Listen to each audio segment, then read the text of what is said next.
आज मस्जिद नबवी के अंदर जो कुछ हुआ वो सबने देखा है कि किस तरह नबी करीम सल्लल्लाहु अलैहि वसल्लम के दरबार की बेहुरमती की गई है।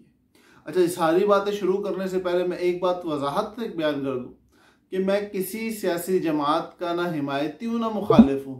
मैं सिर्फ पाकिस्तान का हिमायती हूँ, पाकिस्तान के साथ अपने दिल और जज्बात को रखता हूँ।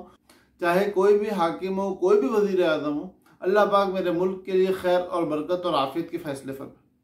तो अब जो हुआ है आज, इसको देखने के बाद दिल खून के आंसू रोया कि यार हम अपने सियासी नज़रियात की हिमायत करने में इतने हद से ज़्यादा आगे बढ़ चुके हैं कि हमें हुजूर की बारगाह की तकदीस का भी ख्याल ना रहा। ये हुल्लड़बाजी ये हम अपने सुप्रीम कोर्ट के अंदर कर सकते हैं क्या? चीफ ऑफ आर्मी स्टाफ सामने बैठा और हम ये हरकतें कर रहे हो, नहीं कर सकते। हमारे नज़दीक इनकी वक़्त है क्या रसूलुल्लाह की वक़्त नहीं?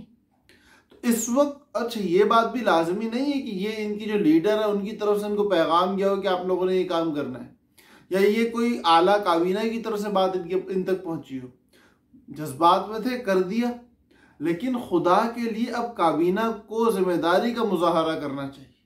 जो आला काबीना है, जो जमात, जो पार्टी है, जो उसके रहनुमा है, उनको चाहिए कि वो खुल के इसको कंडेम तो करें।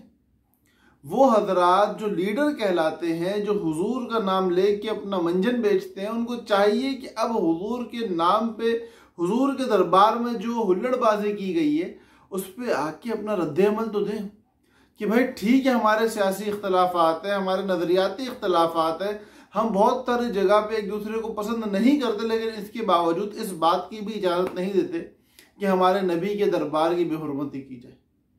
तो बस यही पैगाम है इन हुक्मरानों के नाम, इन सो कॉल्ड लीडर्स के नाम, कि भाई खुदा के लिए अपनी सियासत के चमकाने में अवाम को इस हद तक गुमराह न किया जाए कि वो अपने दुनिया और आखिरत दोनों के मामलात को आपके सुपुर्द करके खुद जहन्नम का ईंधन बनने के लिए तैयार हो जाए।